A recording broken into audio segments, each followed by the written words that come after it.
Bapak Ibu yang dirahmati Allah, informasi yang terangkat di SMP 3 Prigabaya terkait dengan sosialisasi pendataan keasraan ini. Alhamdulillah, terima kasih Pak Kepala. Mudah-mudahan ini tugas mulia Bapak Ibu ya. Pendataan warga masyarakat kita yang belum menikmati pendidikan yang ala kadarnya itu, apakah tamat SD, SMP, dan SMA itu ini hak mereka yang diatur undang-undang. Nah, tugas pemerintah daerah itu harus memberikan pendidikan. Itu amanah undang-undang. Karena itulah untuk bisa kita pastikan pelayanan kita memberikan kepastian atas hak-hak warga negara kita dengan cara kita mendata mereka. Saya mohon maaf jika ini agak memberatkan, tapi yakinlah Bapak Ibu, tidak ada yang berat selama kita bisa memaksimalkan peran-peran dari aparat desa, apakah itu PKK-nya, kadernya, silakan diberdayakan Bapak Ibu, minta bantuan kepada mereka.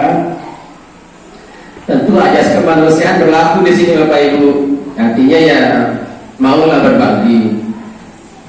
Yang begitu dilantik jadi kepala dinas itu karena langsung disorot oleh Pak Bupati. Ingat, Kadis Dikbud, tugas Bapak Gelaman. Kedua, meningkatkan IPM, terutama indikator pendidikan ini. Jadi itu hampir 30 menit sasaran itu ditembak dadan sama Bupati terkait masalah IPM ini.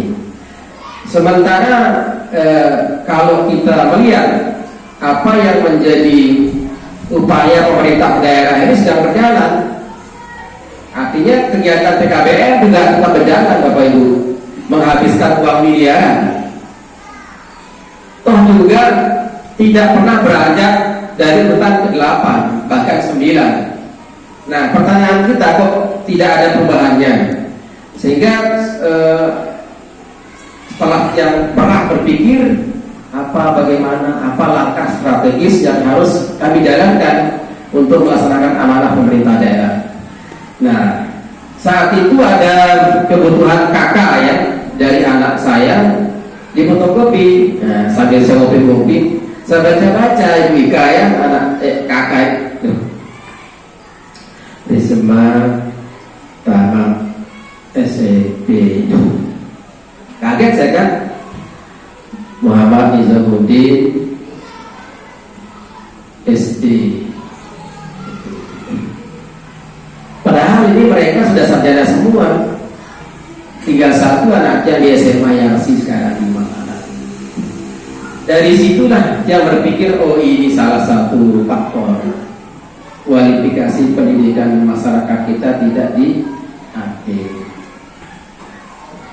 Nah, kalau penuntasan keaksaraan ini memang sejak dulu menjadi PR besar.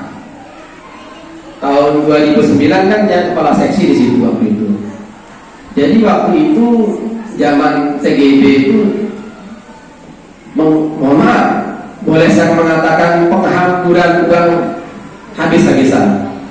Sehingga Lombok Timur waktu saya ingat ya, hampir di awal itu pemerintahan TGB itu karena diintervensi dari APBD provinsi penyelenggaraan keaksaraan ini 6 miliar waktu itu. 6 miliar itu diserahkan ke kompes untuk melakukan BPH itu. Yang berpikir dari situ kok tidak pernah ada beranjak gitu. Nah, setelah kita rundikan dengan teman-teman rapat, kita memastikan bahwa faktor utamanya adalah kita belum memiliki data yang objektif tentang anggota masyarakat kita yang belum menuntaskan paketnya, apakah dia belum tamat SD, SMP, SMA. Selama kita berikan kepada PKBM untuk mencari anggota masyarakat kita, tidak akan pernah selesai. Karena itulah rumusnya hanya satu Bapak Ibu. Kita harus memastikan jumlah masyarakat kita ini, by name, by address-nya. Mana dia, siapa dia, di mana dia. Baru kemudian setelah kita pegang data ini, secara data yang objektif ini, walaupun tidak mungkin 100% lah, katakan 80%, kita bisa merencanakan secara berangsur-angsur. Misalnya sekarang berapa jumlah data asalnya? 1 juta katakan. 1 juta itu jelas jumlahnya, jelas namanya, jelas alamatnya. Nanti itulah yang kita akan distribusikan kepada seluruh PKPN yang ada di Lombok Timur. Misalnya di Pringgabaya 100, ini orangnya si A, si B, si C dan seterusnya. Nih di DKA, nih anggarannya. Jadi kita bisa merencanakan itu dengan terukur. Capaiannya itu bisa kita baca. 1 juta ini kalau yang Pemda punya dana besar, sekaligus kita selesai dia. Nah baru dia akan kelihatan hasilnya Bapak Ibu. Kalau kita punya data objektif dari hasil pendataan Bapak Ibu, hari ini berapa juta anggaran? Sekarang direncanakan 1 miliar untuk anggaran keaksaraan. Nah itulah maka yang butuhkan data ini. Oleh karena itu mohon maaf Bapak Ibu, agak merepotkan Bapak Ibu ini, tapi yakinlah kita akan membuat sebuah legacy terhadap penuntasan keaksaraan ini. Seandainya cara ini dilakukan sejak awal dulu, ada database yang kita punya, selesai kita bicarakan masalah keaksaraan ini. Harus ada faktanya ini loh, si A, si B. Contoh di rumah Tian di Aimal Barat. Dulu baru-baru tadi lagi di Kadis itu. Jemaat kamu, kebetulan saya kan guru di SMP 1 Wilayah. Kamu jemaat di Kanggo ada yang berjorak ini sebetulnya. Di Kanggo yang tangan menjalankan profesi ini, sendikman bi ngumpulan masyarakat sidik taman SD, SMP, SMA. Dulu kita mendapat suruh dengan datang kamu. Akhirnya ada tetangga di situ, buku namanya. Dia jualan buku ini, tangga buku Depetan aku warga kita syarat tanya RT, no sidik dalam taman SD SMP. Siwa tua, si kira-kira umurnya 22 tahun. Transport dan fotokopian lu kakak barang KTP. Ternyata buku ini 2 hari dia ada jualan, keliling nyari, dapat 20 lebih didapatkan.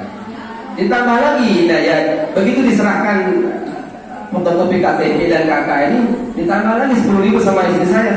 Jadi satu itu 20.000. Berapa digerakkan istri saya bayar jadinya? 1 200.000 dianggarkan selesai tugasnya kan? Dia tidak boleh menandatangan sertifikasinya. Tapi bukan berarti mohon maaf, kalaupun yang mengatakan di kebijakan itu tidak boleh, tidak akan saya berikan tanda tangan, itu sekedar bom saja Bapak Ibu. Tidak mungkin, ya, sekedar bom saja. Mohon maaf, ya, tidak mungkin lah. Dan Kian juga mengatakan di situ minimal 10. Ya, kan tidak mungkin juga mungkin di kampung tunggu ada 2, ada 3 ya tidak harus 10.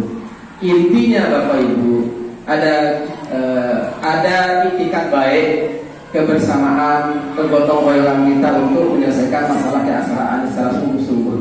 Itu yang paling penting. Ada komitmen kita untuk menyelesaikan keaksaraan ini.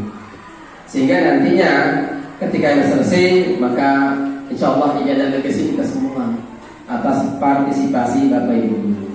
Ini barangkali yang penting. Saya mohon maaf Bapak Ibu jika ada hal-hal yang kurang menyenangkan dari kebijakan-kebijakan kami, semata-mata untuk kebaikan kita semua.